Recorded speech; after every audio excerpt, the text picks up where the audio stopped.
Hi water signs, Cancer, Pisces, and Scorpio. Welcome po sa ating channel. At ito yung daily Gabay Tarot reading for September 18, 2023.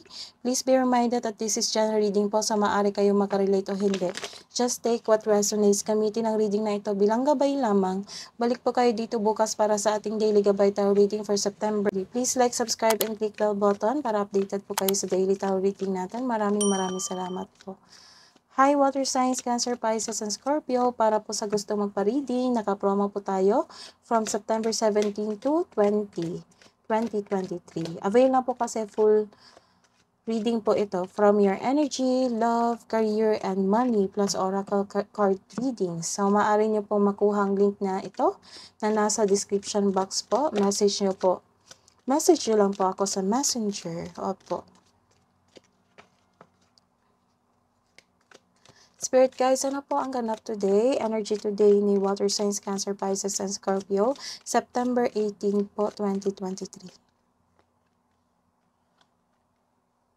So, this is a reverse card. Nagkaroon po kayo ng isang disappointment sa isang bagay, sa isang tao po. Oo. Naging emotional din kayo. You are feeling empty. Bakit po ganun? So, the divine is offering you a healing. Pakawalan mo na daw yung emotions mo ngayon para magkaroon ng healing. May nakikita ako dito na fertility issue. So, maagang check-up ay kailangan.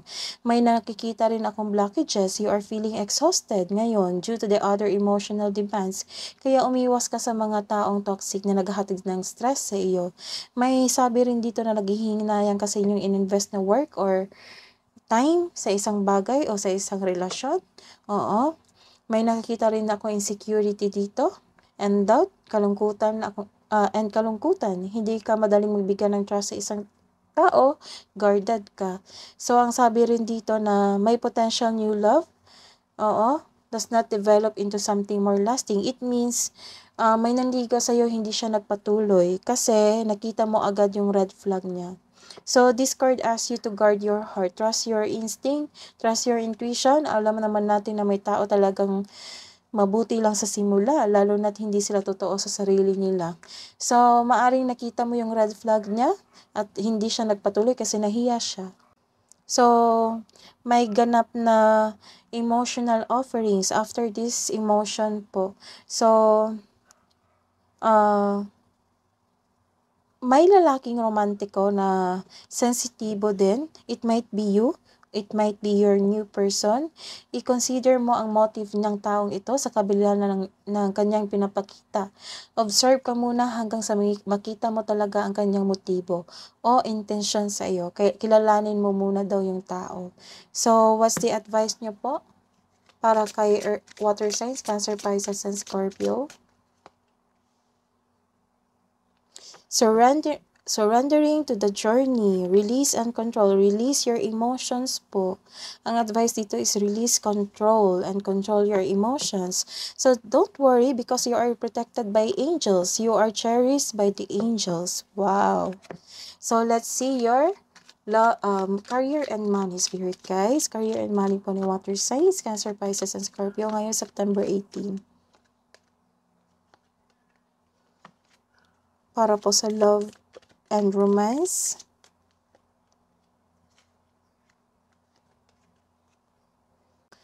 So, this is may movement. Oo, may movement, may growth, may quick action din sa inyong plano. So, sa araw na ito, isa o maraming alok o idea ang darating sa iyo. So, busy ka ngayon sa inyong trabaho, may parating na exciting new opportunities. Financial stable, nagkaroon ng abundance sa kaperahan mo ngayon. Wow. Claim mo na yan, water signs. So, this is a reverse card. Nagkaroon po kayo ng isang, you are hanging on the past. Siguro may nangyari sa buhay kaperahan nyo at buhay karera. Oo, may nawala. May nawala. So, you are healing yourself. Hinahayaan mo ang isang sitwasyon na matapos. Remind yourself na let go and move forward. Ang pagkapit sa nakaraan ay pumipigil sa paglitaw ng isang bagong simula. So, Kailangan niyo i-release yung emotion niyo para makatanggap kayo ng blessings po. So, this card tells you na subukang huwag ipagpaliban ang kasaganaan na naghihintay sa'yo. So, this is a reverse card. Nagkaroon po kayo ng criticism. Nakatanggap po kayo ng criticism. Oo, defend mo yung sarili nyo. It might be inyong kapareha ito. Opo. So, may nakita kong strong personality dito na tao. Maldito, o maaring kabit. So, some of you guarded. Ayaw masaktan ulit sa mga pangyayari. So, this is a reverse card. Nagkaroon po kayo ng disharmony, hindi pagkakaisa na inyong kapareha. Nagkaroon ng disbalance, nagkaroon ng frustration. So, nalilito ka sa desisyon. You have a failure relationship po. Oo. So, hindi ka nagkaroon ng balanse sa inyong relasyon ngayon. So, isa sa inyo naging dependent sa partner nyo. So, to fix the imbalance, look inward to see where you can find the source of this harmony. So, pag-isipan po kung ano yung nakatrigger sa isang sitwasyon, kung bakit kayo na hindi nagkaroon ng pagkakaisa. So, let's see the hidden truth. Para sa mga single, anong iniisip mo? Anong iniisip niya? This might be your past love or new person. Para po sa mga may relasyon. Single, I left you before you could leave me. Para sa may relasyon, I couldn't let you get close to me. So, sa mga single, message po, love message na po. Today holds unlimited possibilities to see the beauty in life. So, sa mga may relasyon po, receptive, be ready to receive what fate has planned for you. So, may parating talaga na blessing po na hindi mo inakala na mangyayari. Opo.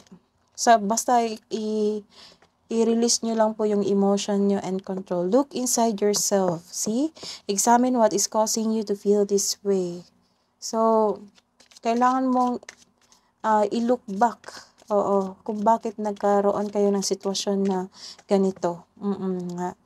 Na problema ba? Bakit kayo nagka-problema niyan? So, kailangan pag-isipan. Emotions are running high. So, yan yung advice. Message from Archangel Azrael. It is time to let go. Prepare for change. O, see? Marami na nagsabi na let go mo yung emotion nyo. So, prepare for change kasi may magganap na malaking changes sa inyong buhay po. Opo. That is your reading today, water signs. Balik po kayo dito bukas. Please like, subscribe, and click bell button for notification para updated po kayo sa daily tarot reading natin. Maraming salamat po.